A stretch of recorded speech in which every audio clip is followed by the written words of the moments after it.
राधे राधे, जय श्री कृष्णा। मेरे चैनल पर आप सभी का स्वागत है। एक समय की बात है, सोनू और लक्ष्मी दोनों पत्नी पति एक किसी गांव में रहते थे और उनके 3 बेटियां थी और बहुत ही गरीब परिवार था। मुश्किल से उनका घर का गुजारा दिहाड़ी करके होता था। कभी काम मिलता सोनू को, कभी नहीं मिलता, कभी लक्ष्मी को मिलता, कभी नहीं मिलता। बहुत मुश्किल से उनके घर का खर्चा निकलता था। एक दिन प्रेसिडेंट आया और सोनू से कहा कि तूने 3 बेटियों को तो जन्म दे दिया है और तू कब तक इनका पेट पाल सकेगा दिहाड़ी करके। इससे अच्छा है तू कोई काम कर लो। तो प्रेसिडेंट से हाथ जोड़ के सोनू कहता है कि आप बताइए मैं क्या करूं। बेटियां तो भगवान ने दे दी, तो अब मुझे क्या करना चाहिए। दिहाड़ी ही मेरा काम है, तो मुझे दिहाड़ी तो करना ही पड़ेगा। तो प्रेसिडेंट कहता है कि एक हमारे पड़ोस में शराबी था और बहुत गलत काम करता था। हमने उसको पीटा और वह मर गया, मेरे हाथ से मर गया। तो तू ऐसा कर, उसका केस अपने हाथों ले ले, ताकि मैं 2 लाख रुपए तुझे दे दूंगा और पीछे से तुम्हारी लड़कियों को, तुम्हारे घर को अच्छे से मैं संभाल लूंगा। सिर्फ 2 ही महीने तुझे जेल जाना पड़ेगा, उसके बाद मैं तुझे भी छुड़ा कर वापिस ले आऊंगा और तेरे घर का भी अच्छे से ख्याल रख लूंगा और तेरे को 2 लाख रुपए दे दूंगा। तभी सोनू कहता है मैं एक बार घर पर मेरी पत्नी से पूछ करके बाद में बताऊंगा। तो प्रेसिडेंट कहा ये बात कोई किसी से पूछने की नहीं है, गांव में और किसी से पूछने की नहीं है। आप बताओ क्या चाहते हो। 2 लाख रुपए मिल जाएंगे और तेरी बेटियों का भी अच्छे से ख्याल रखूंगा मैं पीछे से। सिर्फ 2 ही महीने तो तुझे जेल जाना है। तो सोनू प्रेसिडेंट के आगे हाँ भर देता है। वो कहता है चलो ठीक है, मैं मेरे ऊपर वह केस ले लूंगा। तो अगले दिन उसे जेल में भेज देता है वह प्रेसिडेंट सोनू को, और सोनू हाँ कर देता है। वो कह देता है कि यह कत्ल मैंने किया है।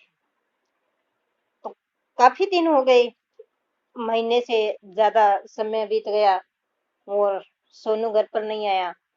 माँ बेटियों को चारों को पता था कि वो सोनू जो है वो जेल गया हुआ है। तभी एक दिन लक्ष्मी से उसकी बेटियां कहने लगी कि माँ, मेरे पापा ने ऐसा क्या जुल्म किया है जो जेल गए हुए हैं। तभी माँ कहती है बेटा, पता नहीं क्या किया है, लेकिन कितने दिन हो गए तेरे पापा से कोई मिलने ही तो नहीं देते ना। लेकिन अब 2 दिन के बाद हमें मिलने के लिए इजाजत मिली है, तो वहां तुम खुद ही पूछ लेना। तभी तीनों बेटियां और लक्ष्मी, चारों माँ बेटी सोनू से मिलने के लिए जेल में गई। तो वहां बेटियों ने पूछा पापा आपने ऐसा क्या किया और क्यों जेल आ गई। हमारा कोई ख्याल नहीं रखता, कोई हमें संभालता भी नहीं है, और मेरी माँ रोड पर रोटियां बेच करके हमारा गुजारा करती है। काफी दिन तक तो 15-20 दिन तक तो हमने बिना कुछ खाए पिए भी निकाले हैं। तो सोनू ने पूछा प्रेसिडेंट आपकी कोई रक्षा नहीं करता। तो वो चारों माँ बेटी बोली नहीं करता, हमें तो कोई संभालता ही नहीं है। तो कहता है उसने 1 महीना होने पर पैसे देने की बात रखी थी कि मैं 2 लाख रुपए तुम्हें दे दूंगा, कुछ नहीं दिया। तो चारों माँ बेटियां बोली नहीं, कुछ भी नहीं दिया। तभी लक्ष्मी कहने लगी तुम्हारा दिमाग खराब हो गया है क्या। वो प्रेसिडेंट तो बहुत बेईमान आदमी है और आप उसकी बातों में आ गए। आप जेल में रहोगे तो वो क्यों पैसे देगा। आप कैसे ही करके यहाँ से निकलो। तो कहता है चलो मैंने गलत तो कर दिया, लेकिन अब मैं निकल नहीं सकता। वह अपनी गलती तो मान लेता है, लेकिन वह निकल नहीं सकता। वह कहता है कि अब तो मैंने कत्ल कत्ल अपने सिर पर ले ली है, तो मैं कैसे निकल सकता हूँ। फिर चारों माँ बेटी अपने घर आ जाती है। फिर 2-4 दिन बाद उस लक्ष्मी के दिमाग में कुछ बात आती है।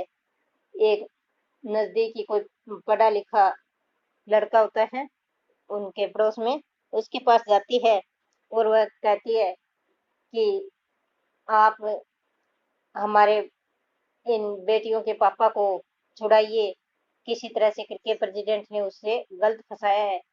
तब वह कहता है कि मैं लॉयर की नौकरी लग चुका हूँ, अभी मेरी लॉयर की नौकरी लग चुकी है।